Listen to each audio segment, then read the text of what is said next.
है किसको संधि कहते हैं, जो कि लोक में मेलन रूप एक विशेष शब्द इसके लिए प्रचलित है, दो शब्दों के, दो पदों के इत्यादि इत्यादि। वह केवल रेखा गवयवत, जैसे किसी को गाय दिखानी हो और आपने किसी ब्लैक बोर्ड पे एक चिन्ह बना दिया, ये इस तरह की होती है, उसे गाय कहते हैं, वैसे ही है। वस्तुतः संधि शब्द के लिए प्रयोग बताया था, परः सन्निकर्ष संहिता। जो संहिता शब्द है वही संधि शब्द है, अर्थात संधि और संहिता में पर्याय है। अब पुनः पंच संधि के बाद में ग्रंथकार स्वयं लिख रहे हैं, अथ षडलिंगेषु अजंत पुल्लिंगा। पहले ध्यान देना है कि ये षडलिंग क्या है। आप सुने होंगे प्राय लिंग तो तीन ही होते, स्त्री पुम नपुंसक, समझे कि नहीं? तीन ही लिंग है दुनिया में, या तो कोई स्त्रीत्व विशिष्ट है, कोई पदार्थ पुंसत्व विशिष्ट है, और जो पदार्थ स्त्रीत्व पुंस से विशिष्ट नहीं है वो नपुंसकत्व विशिष्ट है। इस प्रकार तीन लिंगों में ही सभी चीज प्रतिपादित है। लेकिन यहाँ लिख रहे हैं षडलिंगेषु, ये तो बहुत बड़ी गलती हो रही है इनसे। है तीन लिंग और लिख रहे हैं षडलिंगेषु, तो षडलिंग क्यों लिखा? तो आप ध्यान दीजिए, शब्दों का जो प्रतिपादन है वो दो तरीके से, पहले अजंत शब्दों का प्रतिपादन है और उसके बाद में हलंत शब्दों का प्रतिपादन है। तो अजंत शब्दों में भी तीन प्रकार के शब्द हुए, कुछ पुंसत्व विशिष्ट हुए, कुछ स्त्रीत्व विशिष्ट हुए, कुछ नपुंसकत्व विशिष्ट हुए। वैसे ही हलंत शब्दों में भी स्त्रीत्व, नपुंसकत्व, पुंसत्व विशिष्ट होंगे। तात्पर्य क्या हुआ? अर्थात अजंत शब्दों में तीन लिंग और हलंत शब्दों में तीन लिंग। ऐसा क्यों कह रहे हैं? तो आप वर्ण समाम्नाय का ध्यान करिए। वर्ण समाम्नाय में दो तरीके से वर्ण पढ़ते हैं। पहले अच वर्ण है, अयुण, ऋलृक, एयौज इत्यादि, अयौज तक जो है, एयौंग अयौज। उसके बाद में हयवृट से लेकर के हल तक हल वर्ण जो बताए गए। तो पहले अचों का निर्देश, उसके बाद हल वर्णों का निर्देश, इसलिए दो हो गए। उसी क्रम से वर्ण समाम्नाय में जिस क्रम से शब्द या वर्ण उच्चरित हैं, उसी क्रम से प्रकरण भी देखे जाएंगे। अब ये जो अजंतों का जो प्रकरण प्रारंभ हो रहा है, इनमें पहले अकारांत, उसके बाद इकारांत, उसके बाद उकारांत, उसके बाद एका इत्यादि रूप में। यद्यपि लघु सिद्धांत कौमुदी में कुछ शब्द एकारांत, ओकारांत इत्यादि गिने चुने दिए, एकारांत कोई दिया नहीं है, अभी आप देखेंगे क्रमशः। लेकिन सिद्धांत कौमुदी में जो दिया है वो क्रमशः एक तरीके, एक तरफ से। ऐसे ही जब हलंत पुल्लिंग आप पढ़ेंगे तो पहला आपका सूत्र आता है हयवृट। हल वर्णों का बोधक जो सूत्र है, पहला सूत्र है हयवृट, उसमें ह, य, व, ये क्रम है। उसी क्रम से शब्द का भी प्रतिपादन यहाँ पे किया गया है। जो भी प्रक्रिया ग्रंथ हैं, उन प्रक्रिया ग्रंथों की जो रचना है, संरचना है, वो इसी क्रम में अकारांत, इकारांत, उकारांत। अब एक अकारांत की चर्चा कर देंगे तो सकल अकारांत को समझ लेना है, क्योंकि लघ्वर्थम अध्येयम व्याकरणम, लघ्वर्थम अध्येयम व्याकरणम, लघुता के लिए व्याकरण का अध्ययन करना है। क्यों? कोई नहीं जानता है कि दुनिया में कितने शब्द हैं। भाष्यकार भी कहते हैं कि ब्रह्मा बृहस्पति प्रोवाच, ब्रह्मा जी ने प्रतिपदोक्त शब्दों का पढ़ाया नहीं, केवल शब्दों का जो प्रातिपदिक पाठ है, राम, कृष्ण, विष्णु इत्यादि शब्दों का केवल पाठ कराया हजारों वर्ष। लेकिन नान्तम जगाम, हजारों वर्ष प्रतिपद पाठम प्रोवाच, किंतु नान्तम जगाम, अंत नहीं प्राप्त किया। कितने शब्द हैं, कितने प्रातिपदिक हैं, तो इतने सारे शब्दों को हम कैसे जानेंगे? तो उसी के लिए उपाय किया। ये व्याकरण जो पाणिनि व्याकरण है, इसमें एक उपाय बताया कि लघ्वर्थम, कैसे लघुता हुई इसमें। एक अकारांत शब्द का प्रतिपादन कर दिया। जैसे राम शब्द अकारांत है, तो राम शब्द को बताया कि ये इसमें प्रक्रिया होती है। तो जितने भी यावत अकारांत शब्द हैं, उन सभी अकारांत शब्दों की प्रक्रिया वही रही। वैसे ही इकारांत, उकारांत, तो एक वर्ण, एक प्रातिपदिक का प्रतिपादन करेंगे, और वैसे ही जितने यावत अकारांत इकारांत इत्यादि इत्यादि रहेंगे उसके समान, उन सबको हम स्वतः जान जाएंगे। और जहां विशेष है, कहीं कहीं कुछ विशेष कार्य होते हैं, उसके लिए क्या करेंगे, विशेष प्रतिपादन, विशेष सूत्र बताएंगे। तो जो षडलिंग लिखा, वो षडलिंग क्यों लिखा, तो अजंतों में 3 लिंग और हलंत शब्दों में 3 लिंग, तो दोनों के 3-3 जोड़ करके हो गया षडलिंग। इसलिए कहा अथ षडलिंगेषु, अथ माने प्रारंभ, प्रारंभ कर रहे हैं, षडलिंगेषु अजंत पुल्लिंगा। अजंत पुल्लिंगा शब्द का अर्थ क्या है, अजंत माने अच है अंत में जिनके, ऐसे अजंत शब्द। और कैसे हैं वे, पुंस्त विशिष्ट, पुल्लिंग माने पुंलिंग, पुमान है लिंग जिनका, अर्थात पुंस्त विशिष्ट जो हैं ऐसे शब्द। अब आप कहेंगे शब्दों में कैसे लिंग निर्धारण होता है, शब्द क्या स्त्रीलिंग पुल्लिंग नपुंसकलिंग कैसे जानेंगे। कुछ शब्द हम भाषा में प्रयोग करते हैं, जैसे लाइट आ गई, आप बोलते हो लाइट आ गई, आ गया नहीं बोलते हो, लाइट आ गया। तो लाइट ना उसमें स्त्रीत्व है ना पुंसत्व है, कैसे आ गई, फिर शब्द आपने प्रयोग किया लाइट आ गई। तो ये सारी चीजें कैसे समझेंगे, तो इनको समझने के लिए क्या करना है, व्याकरण के सिद्धांत जो है उनमें बताया गया है कि शब्दों में भी लिंग का निर्धारण किया जाता है। कैसे, 3 गुण होते हैं, सत्व रज तम, सभी जानते हैं त्रिगुणात्मिका सृष्टि है, इसमें सत्व गुण वाले कुछ हैं, कुछ रजोगुण वाले हैं, कुछ तमोगुण वाले। अब इन्हीं गुणों को लेकर के ही स्त्रीत्व पुंसत्व और नपुंसकत्व का निर्धारण होता है। जिस पदार्थ में सत्व रज की अधिकता होती है, रजोगुण और तमोगुण न्यून रहते हैं।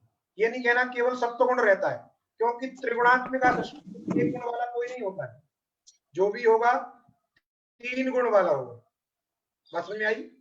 इसीलिए तात्पर्य क्या हुआ, जिसमें 2 गुण न्यून रहे और सत्व गुण अधिक रहे, अर्थात सत्व गुण की अधिकता और रजो और तमोगुण की जो न्यूनता है, ऐसी यदि स्थिति रहती है तो वो पुंस्त होता है, पुल्लिंग होता है, पुंस्त विशिष्ट उसको कहते हैं। और जिसमें सत्व और तमोगुण की जो साम्यावस्था हो और रजोगुण की थोड़ी अधिकता हो, वो पदार्थ स्त्रीत्व विशिष्ट होता है। और जहां तीनों समान अवस्था में रहते हैं, सत्वगुण रजोगुण तमोगुण, ये तीनों गुण यदि समान अवस्था में रहते हैं, किसी का ऊंच नीच नहीं होता है, साम्य अवस्था ये तीनों की रहती है, उसे हम नपुंसकत्व कहते हैं, नपुंसकत्व विशिष्ट पदार्थ कहते हैं। वैसे ही शब्दों में भी है। अब शब्दों में कौन शब्द सत्व विशिष्ट है, कौन रजो विशिष्ट है, कौन तमो विशिष्ट है, ये प्राय जल्दी से ज्ञात नहीं होगा। इसलिए हम क्या करते हैं, परंपरा का अनुसरण करते हैं। हमारे ऋषि मुनियों ने उसका ज्ञान किया, उसको बताया, और उसी परंपरा से हम लोगों को प्राप्त हुआ, तो हम लोग भी उसमें निर्धारण कर लेते हैं कि ये स्त्रीत्व विशिष्ट है, ये पुंसत्व विशिष्ट है, तो ये नपुंसकत्व विशिष्ट है।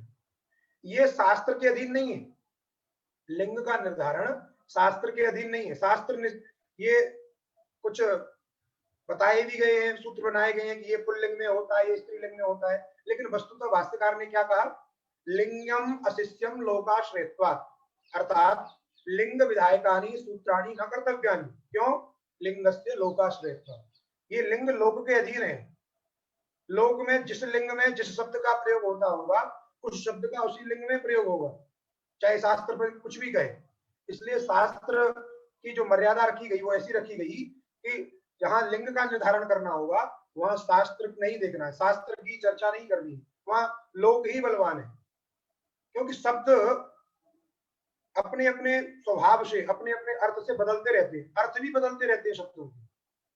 कदाचित आप साहित्य इत्यादि पढ़ेंगे तो तत्त शब्दों का प्रयोग किसी अन्य अर्थ में होता रहा, लेकिन जैसे कुशल शब्द है, कुशल शब्द का प्रयोग पहले किसके लिए होता था, जो कुशा लाने में चतुर हो, कुशम लाती उसकी व्युत्पत्ति थी, कुश माने दर्भ, उसको लाने में जो चतुर हो, क्योंकि उसके उखाड़ने की जो विधि है हाथ में भी नहीं लगनी चाहिए और मंत्र के साथ में उसको उखाड़ना है, एक बार में उखाड़ना है, अच्छी जगह से उखाड़ना है, इसलिए उसको कुशल, कुशा लाने में जो चतुर हो उसके लिए प्रयुक्त होता था कुशल। लेकिन अब कुशल शब्द का प्रयोग किसमें होता है, जो अच्छा कार्य करता है उसके लिए कुशल शब्द का प्रयोग होता है। तो इस तरीके से शब्दों की जो मर्यादा है, शब्दों का जो स्वभाव है, वो अपने अपने समय पर काल के अधीन वो अर्थ बदलते रहते हैं। कालिदास ने बहुत सारे ऐसे शब्द प्रयोग किए जो उस समय उस अर्थ में प्रयुक्त थे, आम के पर्यायवाची इत्यादि के रूप में, लेकिन आज वो दूसरे रूप में प्रयुक्त है। इसलिए ये शब्दों की जो भाषा है, शब्दों का जो अर्थ है, शब्दों का जो स्वारस्य है, ये बदलता रहता है। इसलिए शब्द कैसे हैं हमारे दो, अजंत और पुल्लिंग, अर्थात उन शब्दों के अंतिम में अच पद बोध्य कोई वर्ण भी है और उनमें पुंस्त भी है, इसलिए कहा षडलिंगेषु। षडलिंग समझ में आ गए, अजंत में 3 लिंग और हलंतों में 3 लिंग। इसलिए उन 6 लिंगों में से इस प्रकरण में क्या कर रहे हैं, अजंत पुल्लिंगा शब्दा, क्योंकि अजंत पुल्लिंगा के तरी शब्दा इति अध्याय दिए थे, वहां पे शब्दा का अध्ययन करना है, अर्थात अजंत पुल्लिंग शब्दाः इदानीं प्रारभ्यते, निरूप्यन्ते शब्दाः निरूप्यन्ते। बात समझ में आई? ये हुआ प्रकरण का नाम। अब उसका प्रथम सूत्र लिख रहे हैं, अर्थवद धातुर प्रत्ययः प्रातिपदिकम। एक साथ जब आप बोलेंगे अर्थवद वद धातुर प्रत्ययः प्रातिपदिकम, ऐसे इसमें कितने अलग अलग पद हैं इनको देखिए। अर्थवत एकम प्रथमांतम, अधातु एकम प्रथमांतम, अप्रत्ययः इत्यपि एकम प्रथमांतम और प्रातिपदिकम ये भी प्रथमांतम। पूरा का पूरा सूत्र प्रथमांत पदों से घटित है, इसलिए सब अभेद है। प्रातिपदिक किसे कहते हैं? अर्थवद धातुर प्रत्यय को प्रातिपदिक कहते हैं। ये प्रातिपदिक क्या है? नाम है, संज्ञा है, जैसे हल संज्ञा, अच संज्ञा, इद संज्ञा, ह्रस्व दीर्घ प्लुत संज्ञा, वैसे ही प्रातिपदिक नाम की भी एक संज्ञा है। तो प्रातिपदिक किसे कहेंगे?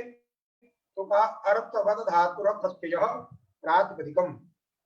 अब इसके अंदर क्या क्या चीज प्रविष्ट है? पहले अर्थवत शब्द है, अर्थवत माने अर्थ अस्य अस्ति असौ अर्थवान, जिसमें अर्थ रहता है उसे अर्थवान कहते हैं। और लेकिन यहाँ पर शब्द प्रयोग किया है अर्थवत। 3 तरीके से रूप बनते हैं, अर्थवान, अर्थवती और अर्थवत। पुल्लिंग के पुंस्त विशिष्ट पदार्थ के लिए जब प्रयोग करते हैं तो अर्थवान, अर्थवान पुरुष। कोई स्त्री यदि अर्थ वाली है तो अर्थवती स्त्री। यदि कोई नपुंसकत्व विशिष्ट पदार्थ अर्थवत है उसके लिए अर्थवत कहेंगे। इसलिए तीनों लिंगों में इसका प्रयोग होता है। यहाँ पे नपुंसक लिंग में प्रयोग हुआ अर्थवत।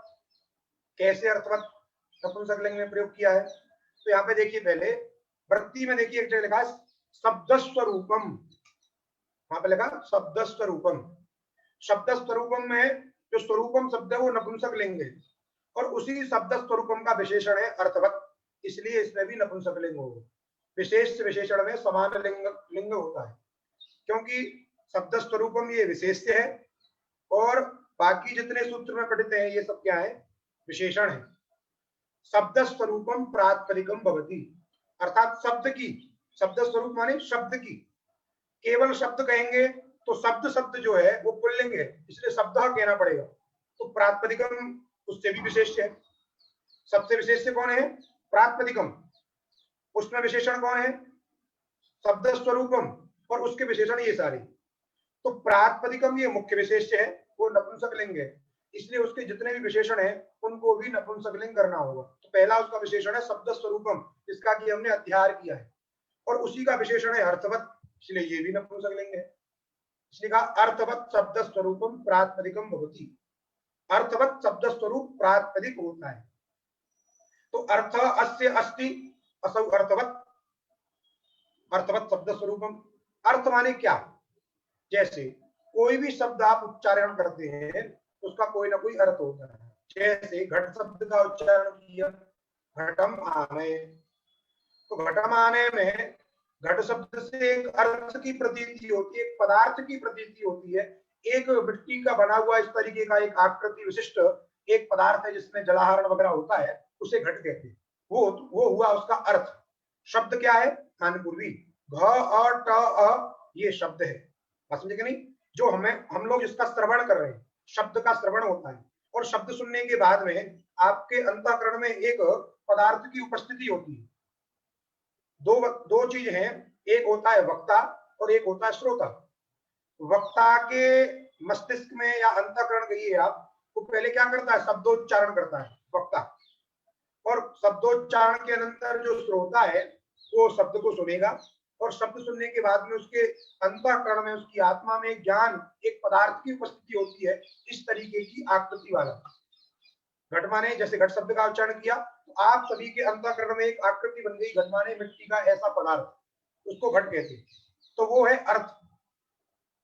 और जिस शब्द का अर्थ आप नहीं जानते, हम उस शब्द का उच्चारण यदि कर दें तो आपके अंदर उसकी आकृति या उसका स्वरूप अधिष्ठित नहीं होता है, क्योंकि आप उसे जानते ही। जैसे हमने राम शब्द का, आपके दिमाग में तुरंत एक तस्वीर बन गई, राम माने जो सीरियल में देखे होंगे तो उनकी याद आ रही होगी, लेकिन राम का तात्पर्य वही है कि दशरथ का पुत्र, जो सीता का पति है, जो उसके 4 भाई है, इस तरीके की तमाम सारी आपके अंतःकरण में प्रवृत्ति बन गई। तो राम शब्द का अर्थ वही व्यक्ति है, एक पदार्थ है। तो प्रत्येक शब्द का कोई ना कोई अर्थ है, ऐसा कोई शब्द नहीं है जिसका कोई अर्थ ना हो, और ऐसा कोई अर्थ भी नहीं है जिसके लिए शब्द प्रयोग ना हो। रसोस्ति प्रत्ययो लोके यह शब्दानुगमाद्यते अनुविद्यमिव ज्ञानम सर्वम शब्देन भाषति। दुनिया में ऐसा कोई ज्ञान नहीं है, ऐसा कोई अर्थ नहीं है जिसके लिए शब्द का प्रयोग ना कर सके। जितना भी ज्ञान है, ज्ञान को आप कैसे बताओगे? आपको इस चीज का ज्ञान हो गया, उसके लिए शब्द प्रयोग करोगे।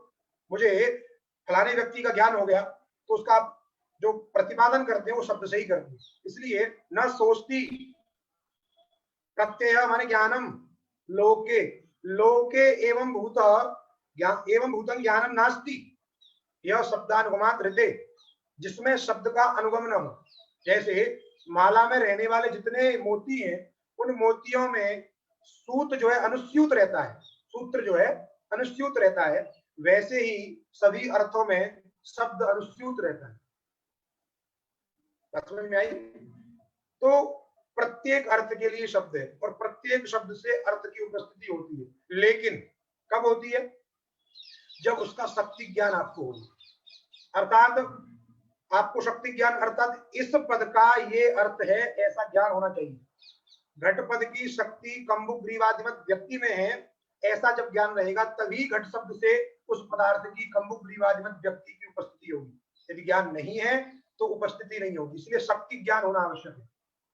शक्ति ज्ञान होगा तो पदार्थोपस्थिति होगी, और जब पदार्थोपस्थिति होती है तो बोध होता है। इसलिए पदजन्य पदार्थोपस्थिति, पद माने जिसका हम उच्चारण करते हैं, पदजन्य पदार्थोपस्थिति होने पर शाब्द बोध होता है, ज्ञान होता है। तो अर्थवत माने अर्थ अस्य अस्ति, जिसका कोई अर्थ है। जैसे राम शब्द है, राम शब्द का अर्थ क्या है? दशरथापत्य, दशरथ का बेटा, ऐसा राम शब्द का अर्थ है। और भी बहुत सारे अर्थ हैं, प्रसिद्ध अर्थ यही है, जिसमें योगी लोग रमण करें वो भी उसका अर्थ है, लेकिन सबसे ज्यादा प्रसिद्ध दशरथ के पुत्र के रूप में उनकी प्रसिद्धि है। वो भगवान है, वो उनके 4 भाई, 3 भाई और हैं, और उनकी पत्नी है ये सीता है। इस तरीके से भी आपका अर्थ की प्रतीति हो सकती है।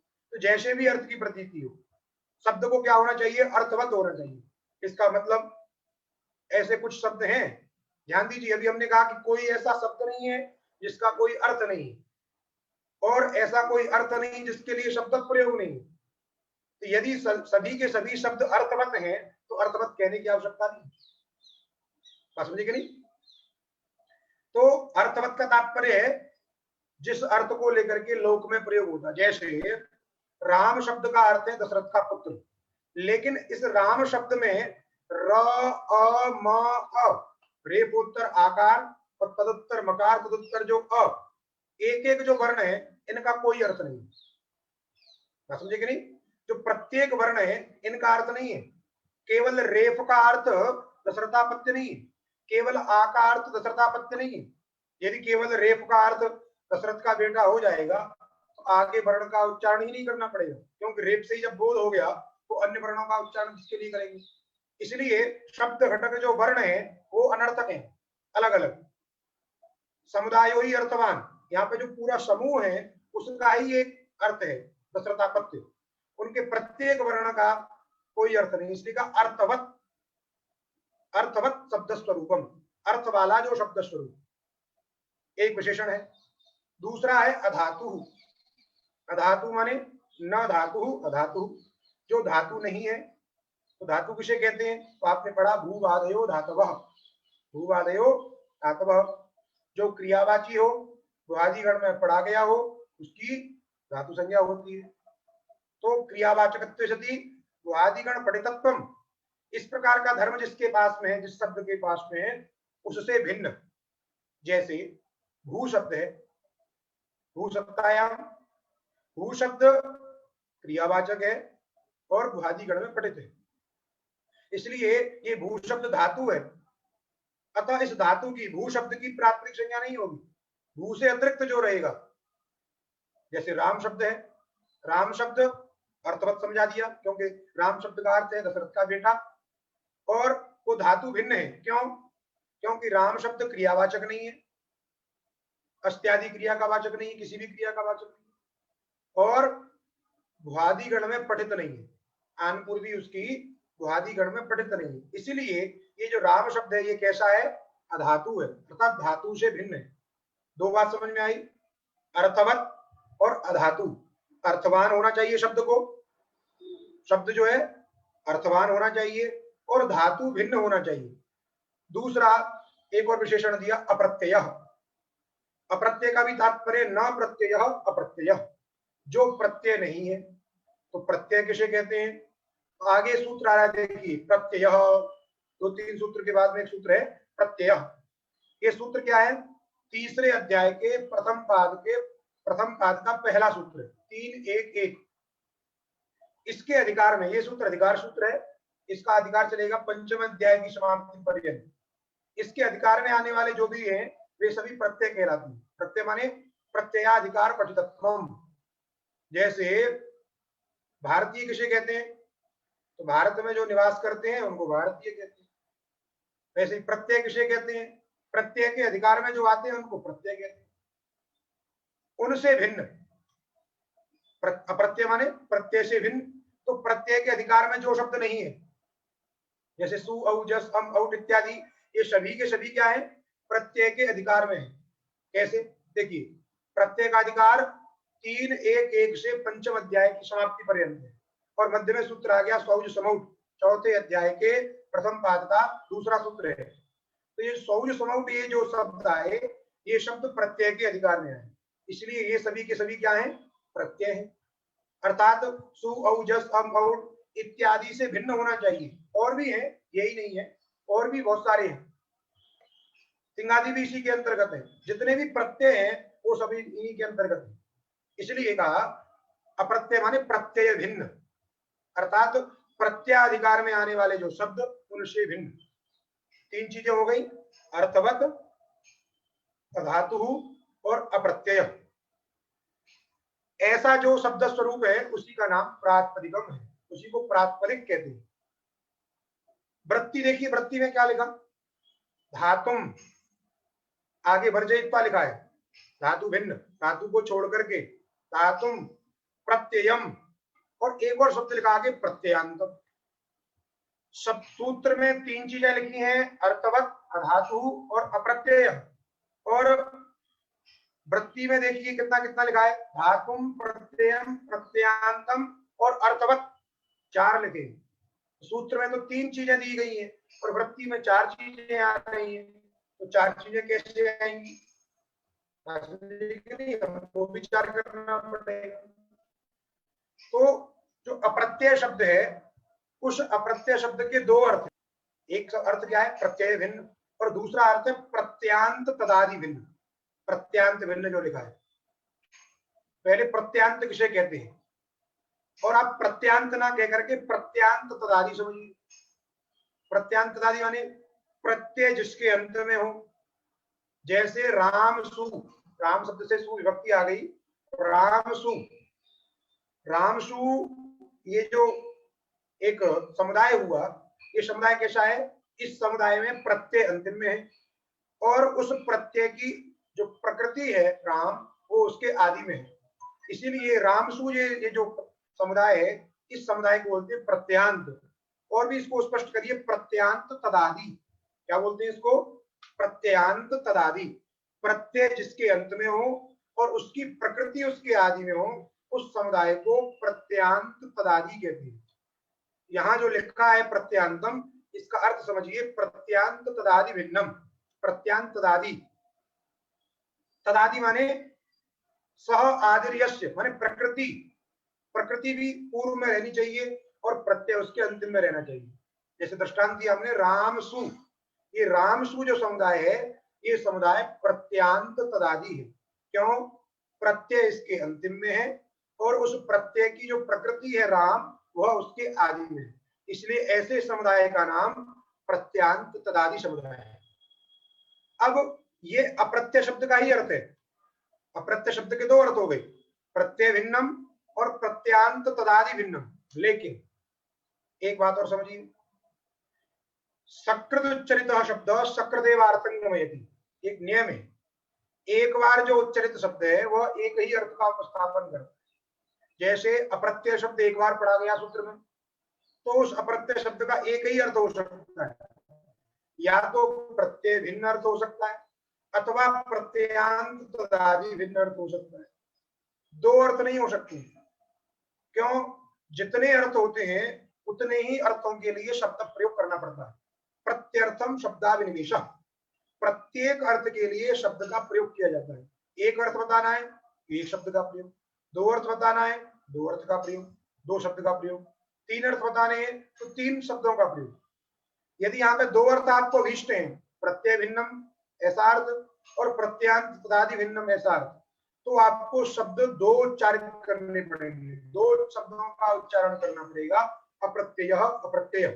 लेकिन सूत्र में तो एक बार ही शब्द का उच्चारण किया गया अप्रत्यय। तो हम क्या करेंगे, उस शब्द की आवृत्ति करेंगे, अर्थात सूत्र में तो एक बार पढ़ा गया है लेकिन उसको हम समझेंगे दो बार, अप्रत्यय अप्रत्यय। तो एक अप्रत्यय शब्द का अर्थ होगा प्रत्यय भिन्नम और दूसरे शब्द का अर्थ क्या होगा, प्रत्यांत भिन्नम। क्यों? यद्यपि दूसरे शब्द का भी अर्थ प्रत्यय भिन्नम ही प्राप्त है, लेकिन प्रत्यय भिन्न जो अर्थ है वो पहले वाले शब्द से प्राप्त हो चुका है, तो पुनः दूसरे वाले शब्द का प्रत्यय भिन्न अर्थ करने की क्या आवश्यकता है। अतः पहले अर्थ से कुछ भिन्न अर्थ हमको लेना है, समझे कि नहीं? पहले अर्थ से भिन्न अर्थ हमको लेना है, इसलिए कहा प्रत्यांत तदादि भिन्नम। इसलिए शब्द उच्चरित था एक बार, आपने उसकी आवृत्ति की तो आपने समझा उसको दो बार, और उसके दो अर्थ हो गए प्रत्यय भिन्नम और प्रत्यांत तदादि भिन्नम। अब अर्थ करिए, धातुम प्रत्ययम प्रत्ययांतंच वर्जयित्वा, वर्जयित्वा शब्द का अर्थ है छोड़कर, धातु को छोड़ करके, प्रत्यय को छोड़ करके, और प्रत्यांत माने प्रत्यांत तदादि को छोड़ करके अर्थवत जो शब्द स्वरूप, अर्थ वाला जो शब्द स्वरूप है, शब्दानुपूर्वी है, उस शब्दानुपूर्वी की प्रातिपदिक संज्ञा होती है, का नाम प्रातिपदिक होता है। जैसे दृष्टांत देखिए, राम शब्द है, राम जो शब्द है ये शब्द धातु से भिन्न है, धातु नहीं है। राम शब्द की धातु संज्ञा नहीं होती, क्यों? क्रियावाचक नहीं है और वादी गणपतित नहीं, इसलिए धातु भिन्न है। प्रत्यय भिन्न कैसे है? क्योंकि प्रत्यय के अधिकार में नहीं, प्रत्यय सूत्र जो है उसके अधिकार में नहीं, इसलिए प्रत्यय भिन्न है। प्रत्यांत तदादि भिन्न कैसे है? क्योंकि यहाँ पे प्रत्यय आया ही नहीं, अभी कभी राम शब्द से कोई प्रत्यय नहीं आया, समझे कि नहीं? राम शब्द से जब कोई प्रत्यय ही नहीं आया है, इसलिए प्रत्यय उसके अंत में नहीं है। जब प्रत्यय अंत में नहीं तो उसकी प्रकृति से भी कोई उसका लेना देना नहीं, इसलिए ये शब्द कैसा हुआ? प्रत्यांत तदादि हुआ, प्रत्यांत तदादि भिन्न हुआ, प्रत्यांत तदादि भिन्न।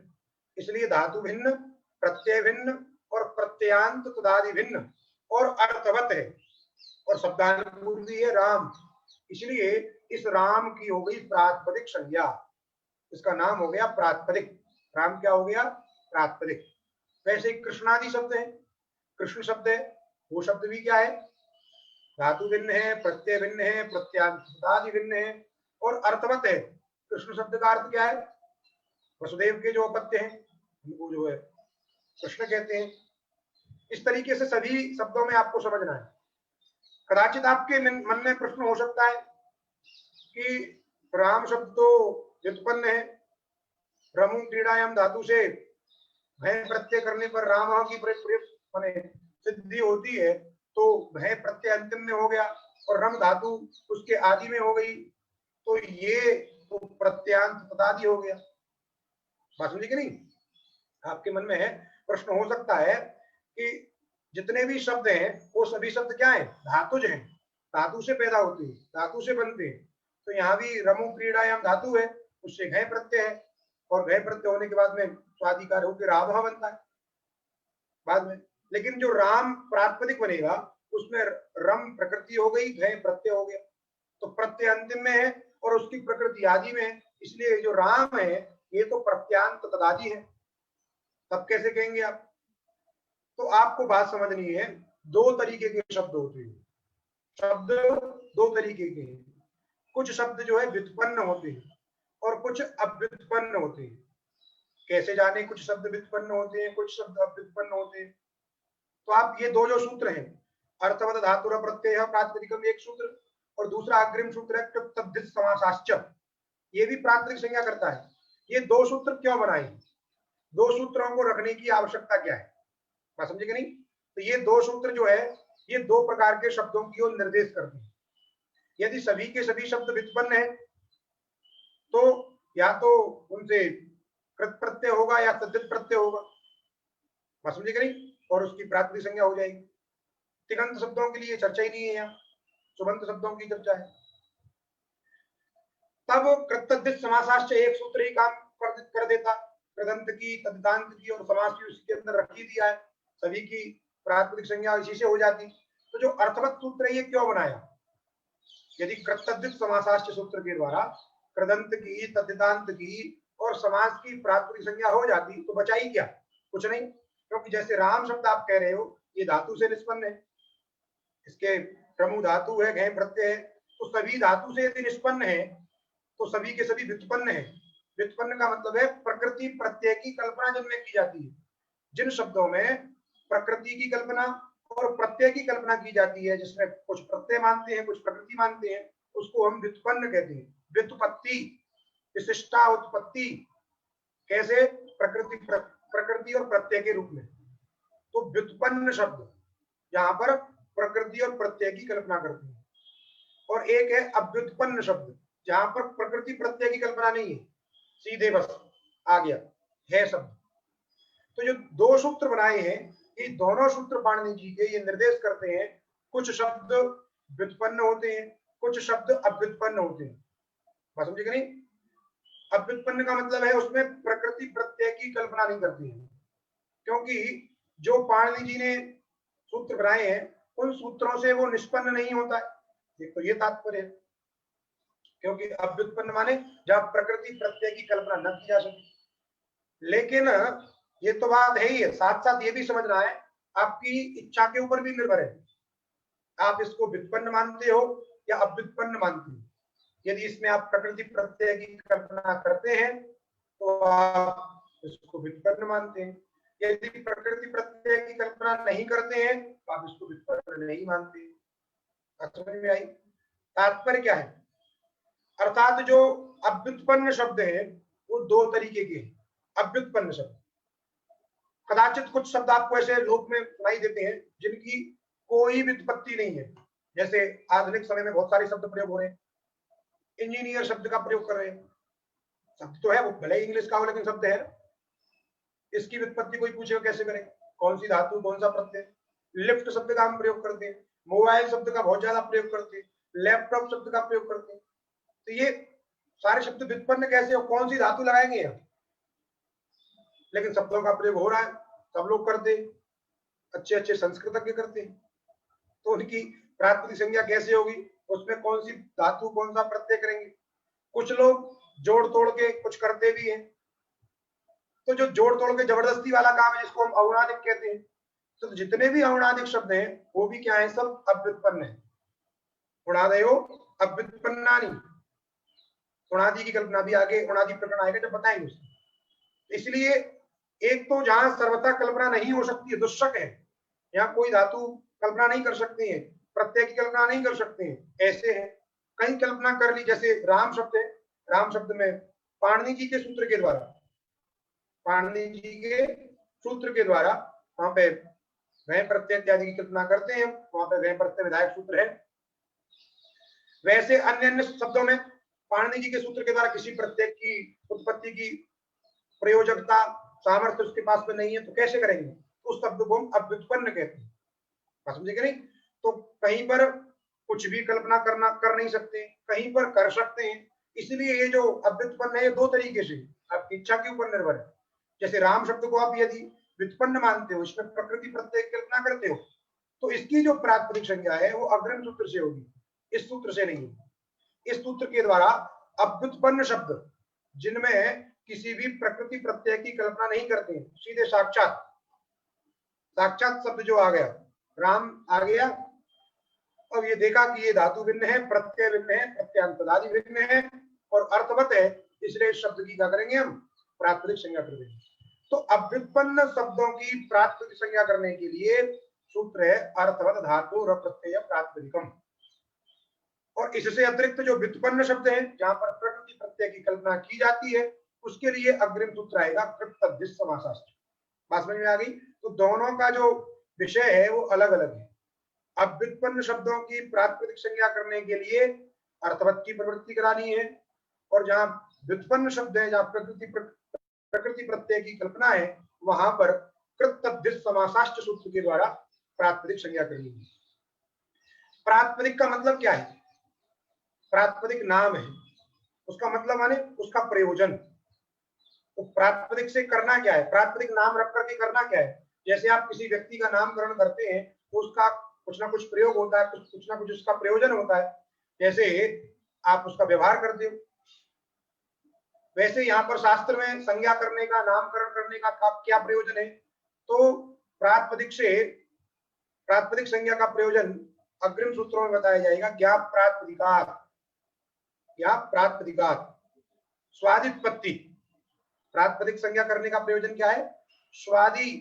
स्वादी जो विभक्ति है, उन विभक्तियों की उत्पत्ति, प्रत्योत्पत्ति। स्वादी जो प्रत्यय है उन प्रत्ययों की उत्पत्ति करना, और उत्पत्ति करके उनको सुबंत बनाना, सुबंत बना करके वो पद होंगे। अर्थात पद बनाने के लिए ही ये सब प्रक्रिया है। पद बनाना क्यों आवश्यक है? तो भाष्यकार कहते हैं अपदम न प्रयोजित, बिना पद का प्रयोग नहीं करना चाहिए। जो पद नहीं है उसका प्रयोग नहीं करना चाहिए। जैसे केवल आप यदि राम शब्द का प्रयोग करते हो, वो राम शब्द असाधु, वो प्रयोगार्ह नहीं है। जब भी आपको प्रयोग करना है, राम का प्रयोग करना है। साधु शब्द का प्रयोग करने से क्या होता है? पुण्य की उत्पत्ति होती है, और असाधु शब्द का प्रयोग करने से क्या होता है? अधर्म की उत्पत्ति होती है। बात समझे कि नहीं? इसलिए सब लोग संस्कृत पहले बोलते थे, अब हम खुद ही हिंदी में आपको कुछ बता रहे हैं। तो ये कालानुक्रमण से मेधा का क्षरण हो रहा है, इसलिए हम लोग भी हिंदी में बात करते हैं। पहले संस्कृत ही चलती थी, देववाणी जिसको हम बोलते थे, उसी का प्रयोग करते थे, और साधु शब्द का प्रयोग करते थे। इसलिए साधु शब्द का प्रयोग करने से उनके अंदर इतना तेज होता था, वो कुछ भी कह दें वो बात सत्य होती थी। क्यों? तेज था, वाणी में ओजस्वी वाणी होती थी। अब सब लोग हमेशा ही ऐसे ही बोलते हैं, कोई हिंदी बोल रहा है, कोई अंग्रेजी बोल रहा है। ये भाषाएं साधु नहीं है, और साधु शब्द का प्रयोग न करने से उसमें तेज नहीं है, ओजस्विता नहीं है। इसलिए हम किसी को श्राप दे देते, किसी को आशीर्वाद दे देते हैं, जल्दी से फलीभूत नहीं होता है। जो थोड़ा बहुत तपश्चर्या करते हैं उनकी बात जल्दी से समझ में आती है, हाँ कि उनका कहा हुआ सत्य हो जाता है। लेकिन सभी का कहा हुआ सत्य नहीं हो पाता। क्यों? साधु शब्द का प्रयोग नहीं करते। जब भी बोलते हो आप हिंदी में, अन्य भाषा में बोलते हो, तो हमेशा आप अधर्म की उत्पत्ति कर रहे हो। पहले आप पूजन कर रहे हो, पूजन करते समय आपने बहुत अच्छे से पूजन किया, संस्कृत में पूजा पाठ किया, उससे धर्म की उत्पत्ति हुई, लेकिन आप पूरे दिन तो और कुछ बोल रहे हैं। इसलिए जितना पुण्य करते हैं उससे ज्यादा पाप कर लेते हैं, इसलिए ओजस्विता नहीं आ रही। इसलिए संस्कृत का प्रयोग करना चाहिए, संस्कृत शब्दों को बोलना चाहिए, संस्कृत भाषा का प्रयोग करना चाहिए, प्रयास करिए, होगा। तो प्रातिपदिक का प्रयोजन है, प्रातिपदिक संज्ञा का स्वादि विभक्तियों की उत्पत्ति, और उससे क्या होगा? ये पद बनेगा, और पद बनने से क्या होगा? वो प्रयोगार्ह होगा। क्यों? जो अपद है वो प्रयोगार्ह नहीं है। अपदम न प्रयोजित, अपद का प्रयोग नहीं करना है, जो पद नहीं है। पद किसे कहते हैं? शुभ तिगंतम पदम, सुबंत और तिगंत को पद कहते हैं। शुभ प्रत्यय जिसके अंत में आ गया हो, ऐसा जो समुदाय है शुभंत समुदाय, और तिगंत समुदाय तिंग प्रत्यय जिसके अंत में आ गया हो, उस समुदाय को पद कहते हैं, और उन्हीं का प्रयोग करना है। तो प्रयोग किसका करना है? राम, केवल राम का प्रयोग नहीं करना है। राम केवल क्या है? प्रातिपदिक है। प्रातिपदिक संज्ञा करके क्या करना है? स्वादि विभक्ति आएगी और तब तक प्रक्रिया करने के बाद में राम बनेगा, तो राम बनेगा प्रयोग, तो ये पद बन गया राम। आगे कोई क्रियापद जोड़िए तो वाक्य प्रयोग करिए, राम गच्छति, राम आगच्छति, राम पठति, राम पाठयति इत्यादि रूप, उससे वाक्य संरचना होगी। कोई पूछ रहे हैं पदांत किसे कहते हैं? पदांत शब्द का अर्थ है पद के अंतिम में जो हो उसे पदांत कहते हैं। जैसे पद है राम विसर्गांत, उसके अंतिम में कौन है? विसर्ग। विसर्ग क्या है? पदांत है। तो पद के अंतिम, अंतिम माने चरमावय, चरम अंतिम बिल्कुल, उसके आगे कोई नहीं। तो राम क्या हुआ? पद हुआ, उसमें पदांत कौन हुआ? विसर्ग। सर्वत्र आप देखिए रामऊ, उसमें पदांत कौन होगा? औ। और रामऊ क्या? पूरा पद, पदस्य अंत पदांत। पद और पदांत में देख लीजिए अंतर, बस कुछ नहीं है, एक उसके अंतावयव का बोध कराता है। पदांत माने पदस्य अंतावयव, इतना ही तात्पर्य। बात समझ में आई? तो अपदम न प्रियंजीत भाष्य की दृष्टि से ये सब प्रक्रिया करनी है। होता क्या है, आप और बात समझ लीजिए, लोक में जितना भी प्रयोग होता है सब वाक्य में होता है। पद का प्रयोग नहीं करते हम, वाक्य का प्रयोग करते हैं। क्यों? वाक्य स्फोट बता दे रहे, प्रासंगिक है इसलिए बता रहे हैं, वाक्य स्फोट ही मुख्य है। कोई भी आप व्यवहार करिए, आपको कुछ मंगाना है, कुछ बताना है, आप पद प्रयोग नहीं करते, पूरे पूरे वाक्य बोलते हैं। जैसे हम चर्चा कर रहे हैं यहाँ पर पाठ की, तो वाक्यों के माध्यम से कर रहे हैं, इसलिए वाक्य के द्वारा ही सभी व्यवहार होते हैं। जितना भी ज्ञान आपको हो रहा है वाक्य के माध्यम से हो रहा है। घटम आने, पटम आने, घटम आहार इत्यादि जो भी प्रयोग करें, राम आने, हम पढ़ा रहे हैं, आप पढ़ रहे हैं, सब वाक्य में चल रहा है। क्यों? वाक्य स्फोट ही मुख्य है, वाक्य से ही सभी को अर्थबोध होता है। केवल पद कहने से, केवल राम यदि कह देंगे तो आपको जो अभीष्ट अर्थ है, अभीष्ट अर्थ माने राम कहने से कुछ अर्थ की प्रतीति तो होगी, लेकिन आपकी आकांक्षा की निवृत्ति नहीं होगी, निराकांक्ष बोध नहीं होगा। बोध माने ज्ञान। ज्ञान कैसा होता है? जहां कोई आकांक्षा ना रहे। जैसे एक वाक्य प्रयोग किया, राम आगच्छति, इससे आपको अर्थ आया राम आता है, तो यहाँ पर कोई जिज्ञासा नहीं है, राम आ रहा है। आप केवल यदि प्रयोग करते राम, तो राम से आपको राम पदार्थ की उपस्थिति हुई, लेकिन निराकांक्ष बोध नहीं हुआ, ज्ञान नहीं हुआ कि राम का क्या करें। राम है, जा रहा है, आ रहा है, खा रहा है, सो रहा है, ये तमाम प्रकार के आपके प्रकल्प आपके दिमाग में है। तो जो निराकांक्ष बोध होना चाहिए वह बोध नहीं हो रहा है पद से। केवल क्रिया प्रयोग करेंगे आगच्छति, उससे भी निराकांक्ष बोध नहीं हो रहा है। कौन आ रहा है, कहाँ आ रहा है, कैसे आ रहा है, ये तमाम सारे प्रश्न आपके दिमाग में रहते हैं। लेकिन जब वाक्य प्रयोग कर दिया राम आगच्छति, राम आ रहा है, ऐसा कहने पर आपको एक निराकांक्ष बोध की उत्पत्ति हुई। तो निराकांक्ष बोध किससे होता है? वाक्य से ही होता है, इसलिए वाक्य स्फोट को मुख्य कहा जाता है। और वाक्य क्या है, कितने हैं, कोई नहीं जानता है। जो भी अर्थ आप बताते हैं उसके लिए वाक्य प्रयोग करते हैं, हर समय करते रहते हैं। अनंत वाक्य है, तो अनंत वाक्यों को बताना संभव नहीं है। अनंत वाक्यों को बताना संभव नहीं है। एक वाक्य, जैसे हमने बताया राम आगच्छति एक वाक्य, तो यहाँ पे दूसरा हो सकता है कृष्ण आगच्छति। एक वाक्य का अर्थ बताएं आपको और दूसरे वाक्य का अर्थ बताएं, ऐसे अनंत वाक्य है तो अनंत अर्थ बताना पड़ेगा, तो संभव नहीं है। कितने वाक्य हैं और उन वाक्यों का क्या अर्थ है ये बताना संभव नहीं है, इसलिए वाक्य स्फोट को समझना बड़ा मुश्किल है। तो उसको सरल उपाय से समझने के लिए क्या करते हैं, उस वाक्य में पदों की कल्पना करते हैं। ये जितना है व्याकरण सब काल्पनिक है, पहले से प्रयोग हो रहा है राम आगच्छति, राम अस्ति, राम वर्तते, समझे कि नहीं। लेकिन उनको समझने के लिए क्या किया, ये जो व्याकरण की कल्पना है वो कैसी है, क्योंकि प्रत्येक वाक्य का अर्थ समझना है, और प्रत्येक वाक्य का अर्थ कोई भी गुरु कोई अपने शिष्य को नहीं बता सकता है, न किसी परमात्मा ने किसी को बताया। तो क्या करते हैं वहां पर, उन वाक्यों में हम पदों की कल्पना करते हैं। जैसे राम आगच्छति में 2 पद कर लिए, राम एक सुबंत पद है, आगच्छति एक तिगंत पद है। अब वो जो पद है वो भी अनंत है, केवल राम पद नहीं है, जितने शब्द माने शब्द होंगे सब में विभक्ति सभी पद होंगे, तो अनंत पद भी है, तो अनंत पदों को बताना भी संभव नहीं है। तो क्या करते हैं, उन पदों में प्रकृति और प्रत्यय की कल्पना करते हैं। ध्यान दीजिए, वो जो राम आगच्छति था, कि राम आगच्छति क्या था, वाक्य स्फोट बोलते हैं, वाक्य स्फोट। उसमें जो पदों की कल्पना की, इसको बोलते हैं पदस्फोट। राम एक पदस्फोट है, आगच्छति ये क्या है, पदस्फोट है। और उस पदस्फोट में भी क्या करते हैं, हम प्रकृति प्रत्यय की कल्पना करते हैं। वह प्रकृति प्रत्यय जो है वर्ण स्फोट है। वर्ण स्फोट का तात्पर्य क्या है, प्रकृति और प्रत्यय। प्रकृति एक स्फोट बने वर्ण स्फोट शब्द से गृहीत है, और प्रत्यय ये भी वर्ण स्फोट शब्द से गृहीत है। वर्ण स्फोट का मतलब ये नहीं है कि राम में रेप आ म आ विसर्ग एक एक वर्ण जो है उसी को वर्ण स्फोट कहते हैं, ये वर्ण स्फोट का तात्पर्य नहीं। समझे कि नहीं, वर्ण स्फोट का तात्पर्य क्या है, प्रकृति और प्रत्यय। राम ये जो प्रातिपदिक है ये क्या है, वर्ण स्फोट। सु जो प्रत्यय है ये क्या है, प्रत्यय स्फोट, अर्थात इसी को वर्ण स्फोट।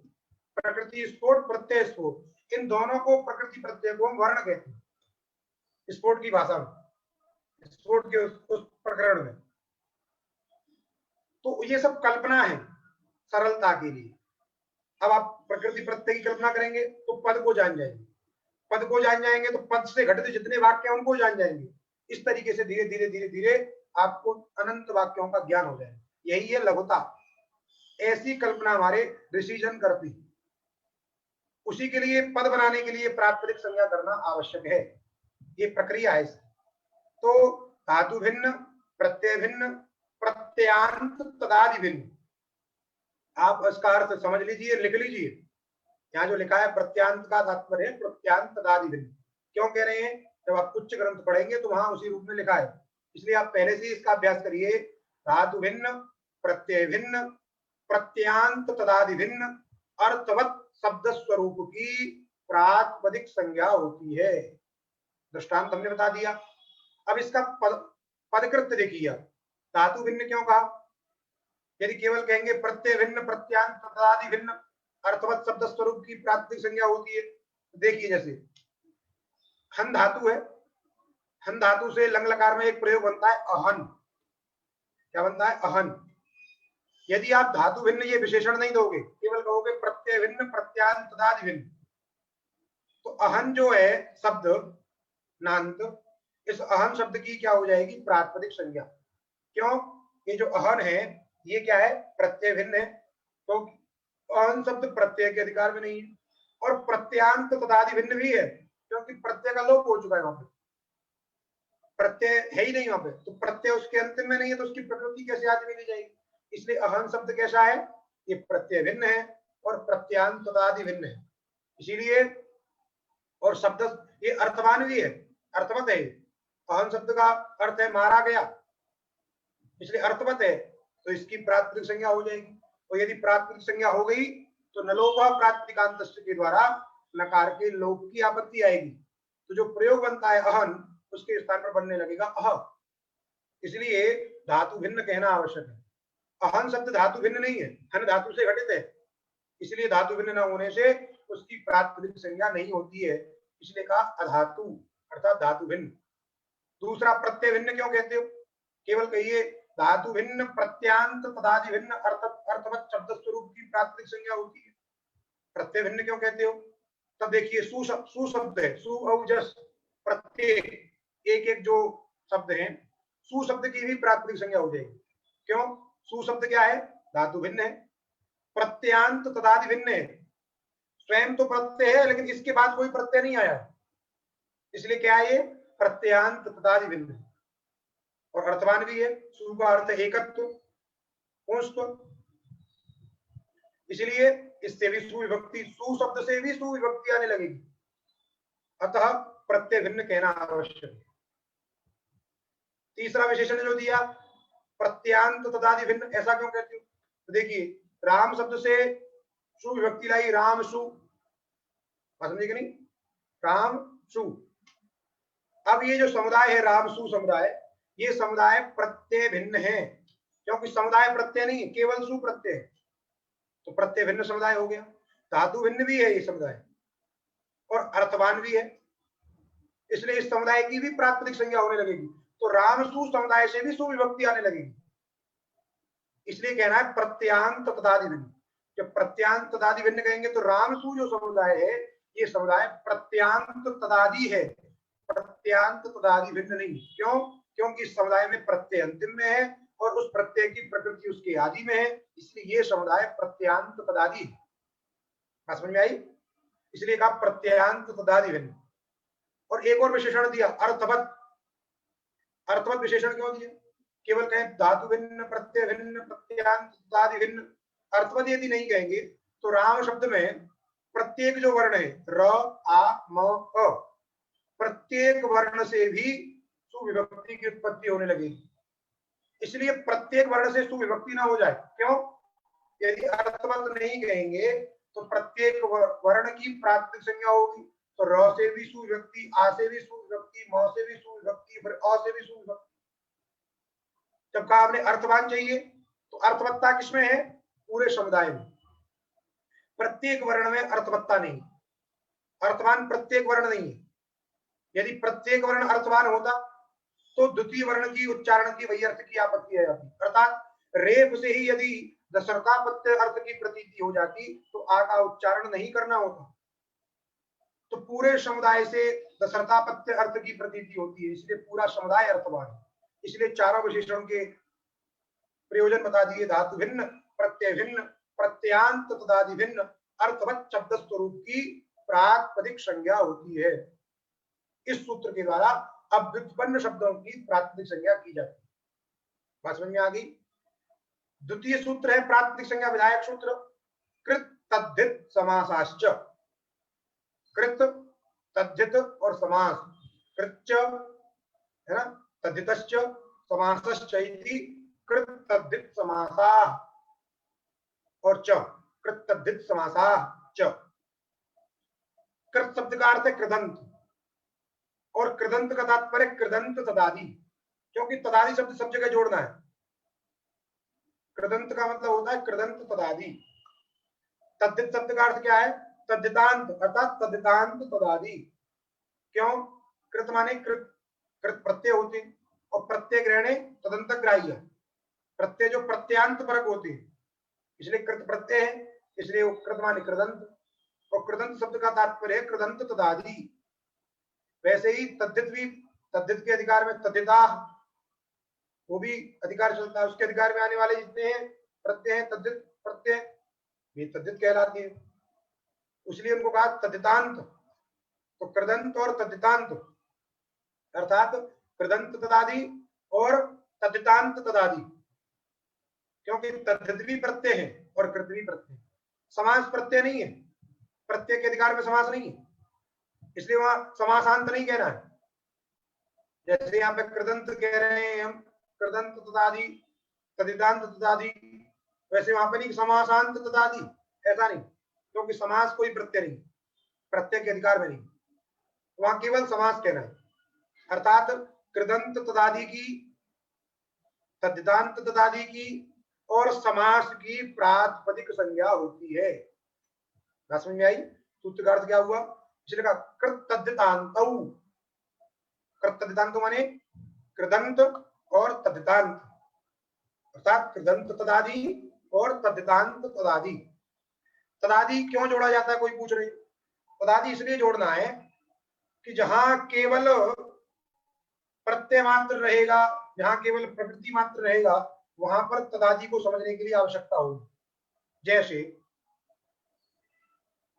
जहां समस्त स्थल होता है, जहां पर कृदंत इत्यादि प्रयोग होते हैं, या तद्धित में जो स्थिति होती है, सुबंत से तद्धित की उत्पत्ति होती है, वहां पर केवल प्रत्यांत शब्द का अर्थ, कृदंत शब्द का अर्थ, यदि आप कहो राम घय, ये कृदंत है, कृदंत रहेगा ये। लेकिन कहीं कहीं क्या होता है, मध्य में कुछ और प्रविष्ट हो जाए, बात समझे कि नहीं? मध्य में जैसे किसी ने सू जोड़ दिया इधर, सू राम घय, सू रम घय, अब इसको क्या कहेंगे? इसको कृदंत कहेंगे कि नहीं कहेंगे?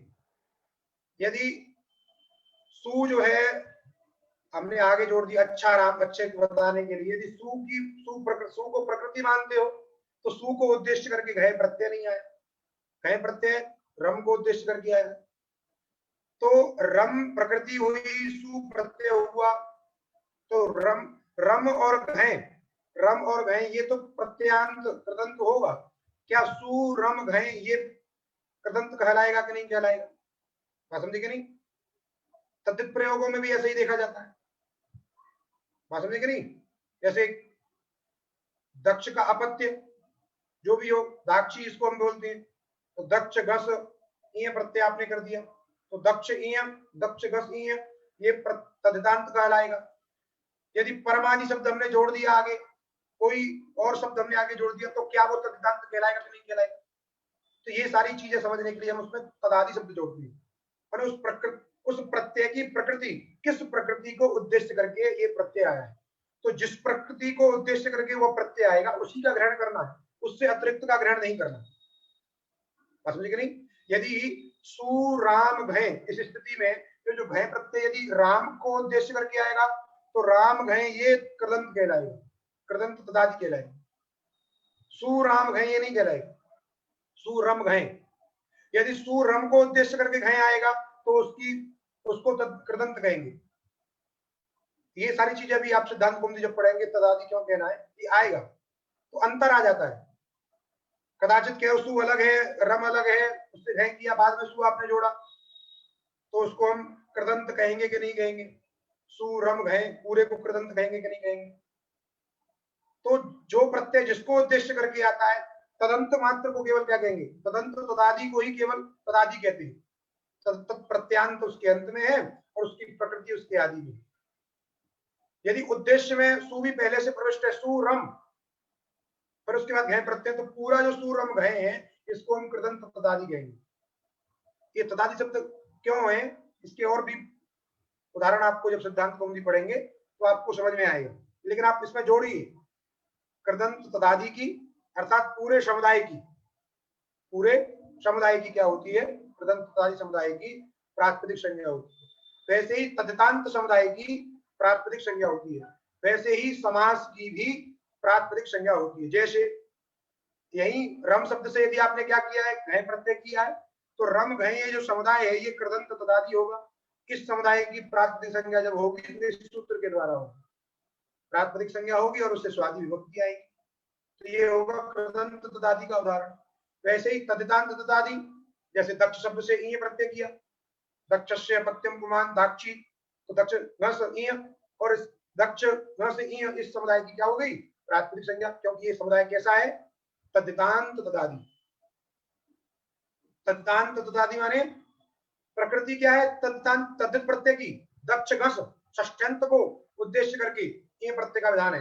अदंत जो षष्ट्यंत है, अत ईय अदंत षष्ट्यंत को उद्देश्य करके अपत्य अर्थ में ईय प्रत्यय का विधान है, इसलिए दक्ष घस ये उसकी प्रकृति है और ईय उसका प्रत्यय है, और तदंत जो समुदाय है दक्ष घस ईय, इस समुदाय की प्रातिपदिक संज्ञा होती है, और प्रातिपदिक संज्ञा होने से कार्य होती है, विभक्ति गालों को होता है और स्वादि कार्य होते हैं।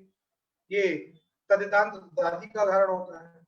और समास का उदाहरण जैसे राजपुरुष, राज्ञ पुरुष, राजपुरुष, राजन घस पुरुषसु, राजन घस पुरुषसु, इस समुदाय की जब प्रातिपदिक संज्ञा करनी होगी, इस समुदाय की प्रातिपदिक संज्ञा करनी होगी, तो इस समुदाय की प्रातिपदिक संज्ञा करने के लिए आपको समास किए रखना आवश्यक है, अर्थात इस समुदाय की प्रातिपदिक संज्ञा करने के लिए समास रखना आवश्यक है।